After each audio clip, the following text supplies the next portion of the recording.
Veja quanta cara de pau. Nicolas Ferreira e Sóstenes Cavalcante, que vivem descendo a lenha no STF, recorre ao mesmo para abertura de CPI, porém Pedro Campos não deixa passar batido e massacre expondo toda hipocrisia. Espia.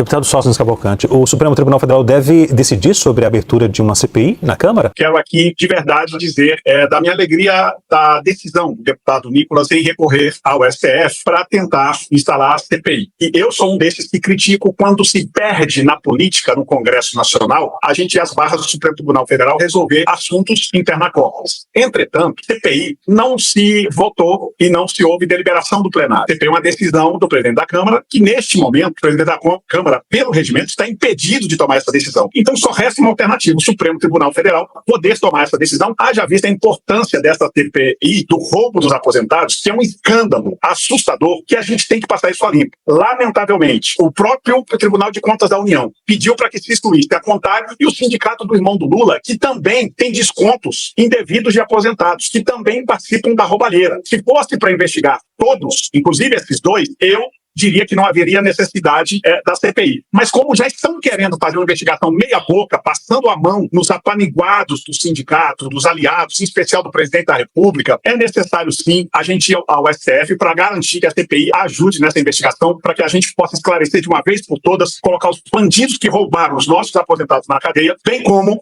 a devolução do dinheiro a todos esses aposentados que jamais mereciam ter sido roubados na sua idade avançada. Isso está acontecendo com tios nossos, com avós nossos, e se a gente não estancar esse problema aqui, esse problema um dia também chegará a nós, porque todos nós brasileiros em algum momento precisaremos da aposentadoria. Há uma relação desse pedido de CPI, uma relação no cenário a que eu me refiro, para investigar as fraudes do INSS e o pedido de CPI da Covid-19 em 2021? Nós vimos com uma certa apreensão a mudança de postura que está sendo mais uma vez tomada pela oposição em relação a essa relação com o STF, porque eles que tantas vezes questionam o que o STF tem feito em relação às ações da Câmara dos Deputados, a gente vê agora eles recorrendo ao STF em relação à abertura da CPMI. Por que eu entendo que esse é um caso diferente, por exemplo, do que foi a CPMI do Covid? Porque neste caso as investigações estão andando inclusive em ritmo acelerado. As informações que nós temos são através de investigações conduzidas pela Polícia Federal com apoio da Controladoria Geral da União, e uma CPMI nesse momento é politizar um assunto extremamente sério que está sendo investigado sem viés político eleitoral e que nós desejamos que os culpados sejam encontrados, julgados, presos, que não haja trancamento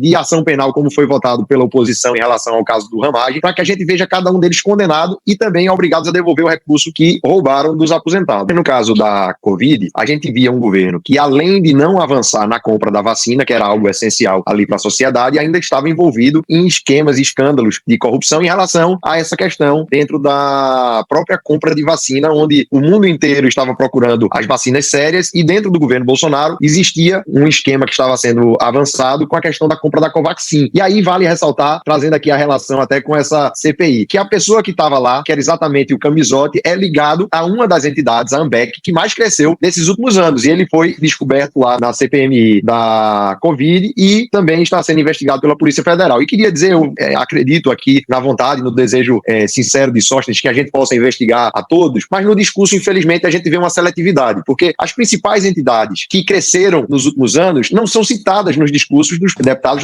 do PL, que foi exatamente a Conafé, a ANBEC, a CBPA. Todas elas têm relações com pessoas ligadas muito mais ao centro do que propriamente à esquerda. Às vezes até ligações com partidos mais à direita. Por exemplo, a CBPA, o presidente da CBPA, que é o Abraham Lincoln, ele foi candidato a deputado federal pelo partido do Tarcísio, do governador de São Paulo, Tarcísio. Então essa seletividade em falar apenas da CONTAG e do SIGNAP já dá, digamos assim, uma prova do que seria esse caminho de uma CPI dentro da Câmara dos Deputados. E para concluir, a gente entende também que essa questão do CONTAG e do SINDINAP, eles falam porque existe uma relação com o governo, agora eles não falam que o CONTAG e a SINDINAP cresceram mais os seus descontos nos 2 últimos anos do governo Bolsonaro do que nos 2 primeiros do governo Lula. E são entidades que você pode falar o que quiser, mas que elas têm um trabalho e as pessoas conhecem. Você anda aqui no interior do estado de Pernambuco, as pessoas conhecem os sindicatos dos trabalhadores rurais. Agora, a Conafé, eu nunca vi nenhuma bodega da Conafé aqui em Pernambuco que ela desconta quase tanto quanto a CONTAG.